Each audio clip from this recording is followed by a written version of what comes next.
All right, this is how you use the Kalstop in your Polti Cimex Eradicator. We start with the unit unplugged, unscrewing the safety cap, and filling it with a little funnel as you normally would. The whole capacity is 67 fluid ounces or 2 liters.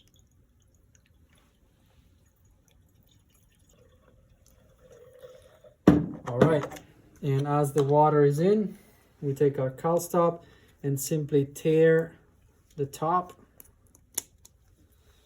and then squish the whole content of this vial into the unit.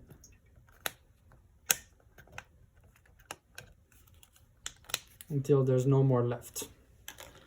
Close the unit with a safety cap, plug it, turn it on, and then use it as you normally would.